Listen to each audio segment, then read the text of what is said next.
khotbah juga, nulis di website, nulis tesis skripsinya mereka. Jadi salah-salah mereka. Karena sumbernya ini akar masalahnya. Makanya langkah pertama saya tadi adalah coba ya undang ya penerjemahnya Pak Anwar Chen lah gitu kan, duduk bareng gitu, mari kita diskusikan benar nggak ini pemakaian nama Allah di dalam terjemahan LAI, diskusikan, direkam. Iya, bisa Gitu. sangat Jangan sangat kalau ada setuju itu, Romo. kontennya itu.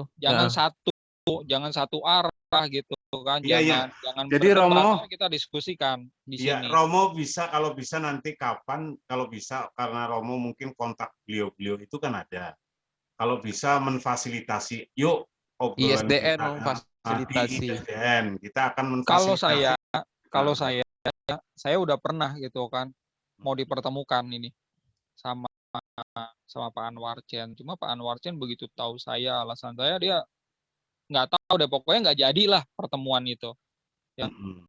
Mungkin ya udah tahu ya, karena udah tahu penjelasan saya pada saat di webinar itu gitu. Jadi alangkah baiknya nih pihak yang netral ya dalam hal ini ada beberapa Zoom Muslim kok yang udah saya bilang, kalau kalian mau ya jangan diskusinya lewat saya aja gitu.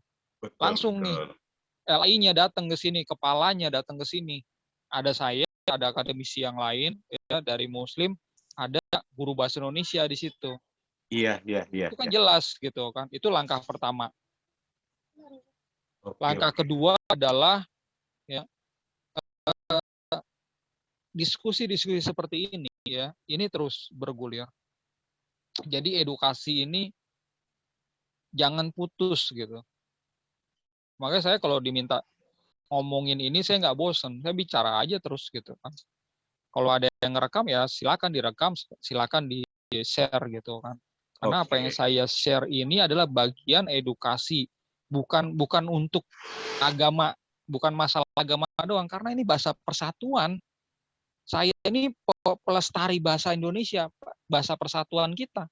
Lu jangan main-main bikin aturan sendiri, Allah huruf besar semua, Allah huruf kecil. Dari mana aturan itu gitu? Bayangin kalau penerjemah di Indonesia ada banyak seperti itu, bikin aturan masing-masing.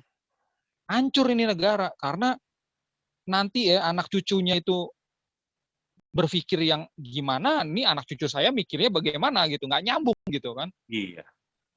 Bayangin tuh.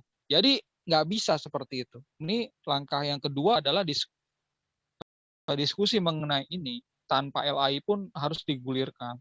Langkah yang ketiga ya, saya sangat sarankan ya, kalau dalam diskusi lintas agama itu jangan pakai referensi LAI lagi. Ya, kalau untuk membaca aja itu boleh lah gitu kan, itu boleh. Tapi kalau untuk mempelajarinya jauhi gitu, itu bukan referensi utama, nggak boleh. Ya, Yesus berbahasa Aramaik ya, pakai itu terjemahan Aramaik ke Inggris. Saya sudah menerjemahkan ya ke dalam bahasa Indonesia. Itu ada filenya, ada teman-teman Muslim yang udah saya share kok ya. Iya. Jadi itu bisa jadi contoh juga. Itu ada tiga langkah yang bisa dilakukan ya. Selain nungguin LAI itu. Betul. Oke. Jadi strategi yang cukup bagus ya dari saran dari Romo. Mudah-mudahan nanti bisa ditonton oleh banyak orang, oleh umat yang bisa memahami kasus yang demikian ini ya. Ini ada yang raise hand. Bang Yuda, silakan Bang Yuda, mungkin mau dilanjutkan penjelasan tadi yang ada rencana untuk share screen. Saya persilakan Bang Yuda. Ya sebelum itu aku ini dulu ngomong soal tadi kan sama Romo. Tadi tuh kan ini ya Romo ya, ngomong-ngomong soal kamus, yang dimaksud kamus itu kan tentunya bukan kamus KBBI, tapi kamus yang ada di Bible dari LAI. Iya. Iya sama seperti kata Romo. Saya pribadi dulu beberapa tahun lalu itu sempat kebingungan tentang apa ini maksud daripada Tuhan huruf besar semua, Tuhan yang normal penulisannya maksudnya T-nya yang besar, kapital di depan, lalu Tuhan huruf kecil semua, Allah huruf besar semua, Allah huruf kecil semua, dan begitu seterusnya. Sampai kemudian saya menemukan bahwa contoh kasus kayak di Ulangan 6 ayat 4. Misalkan kayak di Iya. LAI ya, ini saya buka LAI. Nah, ini kan bunyinya begini ya.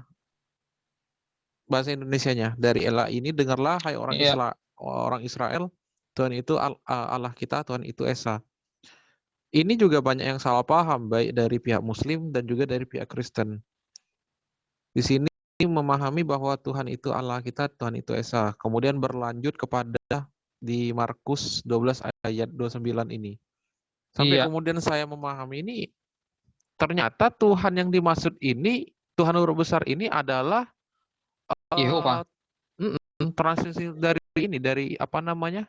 Dari Shema Yisrael, YHWH Elohenu, YHWH Ehad gitu kan. Kalau mereka kan Adonai ya. Iya. Karena alasan nggak mau menyebutkan itu. Jangan menyebut nama YHWH dengan sembarangan gitu kan. Iya, betul. Nah, sampai kemudian ada sedikit kejanggalan juga, Romo, ketika ini diterjemahkan yang bahasa Ibraninya diterjemahkan dalam bahasa Arab.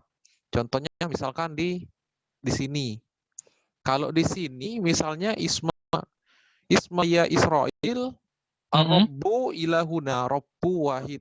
Ini versi Holy Bible. Holy Bible ya. Holy Bible.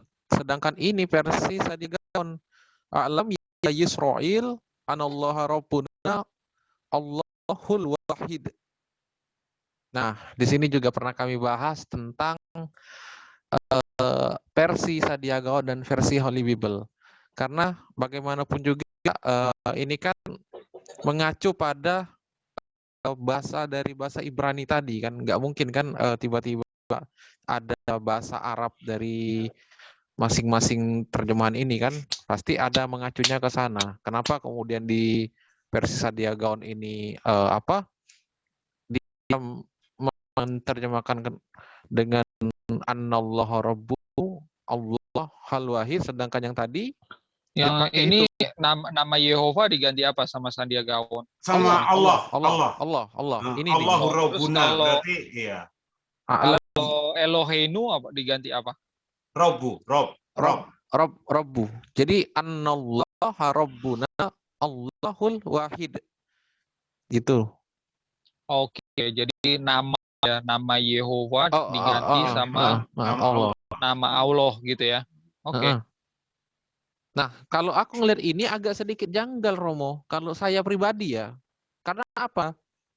Di sini kan saya pribadi itu percaya bahwa nama Allah itu bukan hasil dari Pak Agus, penyempitan atau ini dari al dan ilah, bukan dari situ, tapi memang betul-betul itu. Iya, Sadiagaon ini unik. Maksudnya alif lam lam itu bukan hasil dari al, alif lam dan ilah, bukan itu maksud saya. Tapi memang unique name gitu loh. Saya lebih setuju dengan ini, Romo. Isma ya Israel, Rabbu ilahuna Rabbu wahid. Kenapa di sini saya lebih setuju? Karena di sini dia konsisten gitu loh. Rabbu ini Adonai di sini. Rabbu. Nah, ilahuna ini kan dari Elohim. Sadiagaon itu orang mana, Bang? Rabi Yahudi. Rabi Yahudi tahun berapa keberadaannya? 800-an lah kurang lebih. 800-an. Artinya setelah Nabi Muhammad. Ya, artinya Sadiagaon ini memiliki pemahaman sebagaimana Yahudi era Madinah, Yahudi Madinah. Jadi di situ lebih valid kalau 800 artinya gini, Sadiagaon ini belajar dari rabi-rabi yang sebelumnya, terutama ya yang berada di Madinah, bahwa memang Yahudi Madinah itu menyebut Tuhan mereka namanya Allah gitu. Walaupun nanti di Israel sana atau Yahudi yang berada di Israel sana menyebutnya Yod-Heh-Vah-He itu ya gitu. Tapi di sini Saadia Gaon artinya lebih terpengaruh oleh masyarakat, sosial masyarakat saat itu, di mana dia berada begitu. Tapi bukannya anu ya Pak Agus ya, apa? Apa? Yahudi di Madinah ketika zaman Nabi Muhammad itu kan mereka diusir kan dari sana. Oh enggak, Pak Bang Yuda keliru. Artinya gini, Yahudi era Rasulullah itu sebenarnya awalnya itu damai sesuai dengan perjanjian Piagam Oh Madinah. iya masih ada Iya, zaman jadi mereka zaman itu ya Khalifah sepakat zaman pengusir. Khalifah Umar masih ada, Enggak, lupa bukan. saya Pak Agus. Iya, jadi masih banyak. Sekarang pun masih banyak, begitu kan. Ya, Termasuk, saya lupa. iya, berarti bukan. Jadi pengusiran itu hanya dari Madinah ya, bukan pengusiran terus keluar dari wilayah Arab. kekuasaan Islam saat itu, tapi dari Madinah saja, di mana karena terjadi pengkhianatan Piagam Madinah, mereka melakukan pengkhianatan. Itu Bani Quraidah, Bani Nadir, dan Bani Koinuko. Ya betul. Yang kemudian larinya ke Khaybar sebagian. Gitu. Jadi itu yang itu Romo yang sekaligus tadi saya menyampaikan bahwa sebetulnya kalau mau dilihat dari sisi sejarah itu pun juga bukan masalah Yahudinya menyebut nama Allah itu kemudian artinya mereka tidak mengakui eksistensi tersebut, hanya sekedar menyebutkan oh ini adalah akan orang tetapi Arab. gini, kata kuncinya Bang Yuda, kata kuncinya adalah bahwa Saadia Gaon itu Allah itu nama gitu, bukan nama diri, bukan generic name gitu. Artinya pemahaman nama ganti nama. Iya, jadi kalau seandainya LAI mau mengadopsi itu ya harus mengikuti apa yang artinya secara umum bahwa masyarakat Arab atau masyarakat Yahudi saat itu pun sepakat bahwa di dalam tadi Saadia Gaon, jelas Saadia Gaon tidak mungkin membuat-buat, pasti diajarkan oleh rabi-rabi yang sebelumnya yang sudah lama berada di Arab itu ya, dari keturunan terutama dari Aronite ya, atau apa. Iya, jadi si Rabi ini nggak menyontoh Allah pra-Islam, enggak. Allah yang setelah ada Islam, itulah yang dipahami sama orang Yahudi ini itu seperti apa. Oh, mereka meyakini inilah sesembahan yang mereka sembah, yang mereka sebut Adonai. Jadi gitu, sama-sama monoteisnya. Rob. Mereka nyebutnya Rob, nggak nyebut Adonai kalau di Arab sana. Rob ya, mereka panggilnya Rob ya. Iya. Yahudi berbahasa Arab ya. Yahudi berbahasa Arab, faktanya bahwa Saadia Gaon itu menempatkan Allah itu sebagai nama diri. Nama diri. Nah, kalau kita di Indonesia ya, sorry saya potong. Kalau kita di Indonesia, patokan kita dalam menerjemahkan itu tidak mengikuti orang Arab, tidak mengikuti rabi di Arab, enggak. Kita udah punya panduan gitu kan. Oh, kamusnya ada KBBI versi kelima. Oh, sekarang ada tata bahasanya namanya PUEBI gitu kan. Nah, panduan kita ini mau menerjemahkan itu dari Arab ke Indonesia, Ibrani Indonesia, Inggris ke Indonesia, panduannya itu selalu ini. Gitu ya. Jadi dokumen apapun ya, mau itu dokumen agama atau dokumen saintifik, mau diterjemahkan nggak boleh sembarangan. Sekali lagi bahasa kita nih, kita cuma punya satu bahasa persatuan kok. Beda sama ini loh, apa? Di Thailand, di mana di Malaysia itu ada beberapa bahasa di sana. Nah, kita ini bahasa persatuannya cuma bahasa Indonesia. Mau ke pelosok-pelosok gitu ya. Itu diajarin dalam pengajaran sekolah itu bahasa Indonesia, bahasa pengantarnya. Jadi mari kita lestarikan bahasa ini dengan baik ya. Mau kita mau ngomongin agama atau sains atau apapun, pada saat kita ini berbicara, berdiskusi, menulis lah paling enggak ya. Kalau diskusi itu banyak ini ya, slang gitu kan ya, yang tidak baku juga nggak apa-apa, karena kita bicara aja. Tapi kalau pada saat kita menulis ya, nulis buku itu nggak boleh sembarangan. Titik, koma gitu kan. Setelah titik harus huruf besar. Ya, kapan kita menulis dalam miring ya, kapan tegak, itu udah ada aturannya. Nggak boleh kita buat aturan sendiri gitu kan. Oh, karena saya Pak Kiai, ya, saya punya ada 10 pesantren, satu pesantren ada 1.000 orang. Oh, saya mau buat ini hurufnya miring, terus yang satunya lagi tegak gitu kan. Jadi kan bagus gitu kan. Nggak bisa buat aturan seperti itu. Nggak boleh. Iya, biasanya kalau penebalan huruf, Betul. terus penulisan miring, itu hanya penekanan-penekanan dalam pembacaan, membaca saja, tapi bukan berarti memiliki perubahan makna gitu, tidak merubah makna.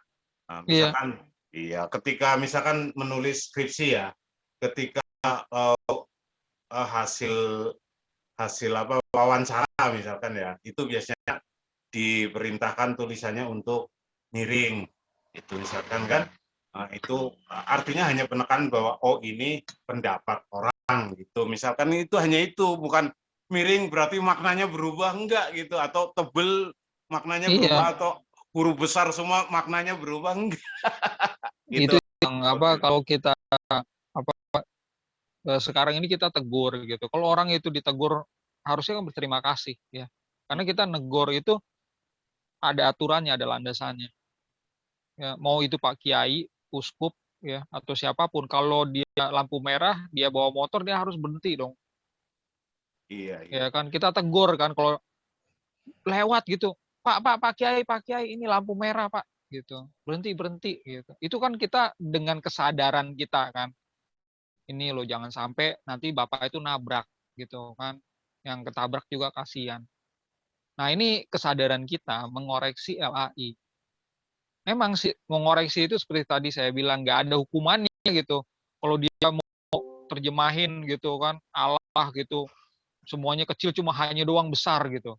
Bikin aturan sendiri itu dia, wah banyak gitu. Tetap aja nggak dipenjara kok dia. Cuma yang akan jadi bodoh ya adalah pembacanya. Itu yang jadi korban. Makanya nih edukasi terus kita lakukan. Teman-teman, saya harus undur diri ya, karena ini ada undang saya lagi untuk diskusi. Oke. Jadi mungkin next time kita lanjut di sini. Iya. Terima kasih. Ya saya harapkan Romo mungkin ya bisa memfasilitasi untuk mendatangkan beliau-beliau yang ada di LAI ke sini, Romo. Oh ya, gitu. Minimal share ya nomor HP-nya atau apa. Memang kayaknya harus undangan resmi ya. Dan itu kalau undangan resmi iya. Oke, Pak Agus. Terima kasih. Coba nanti kita usahakan bersama. Makasih teman-teman ya. Oke, terima kasih sekali lagi. Terima kasih banyak pada Romo.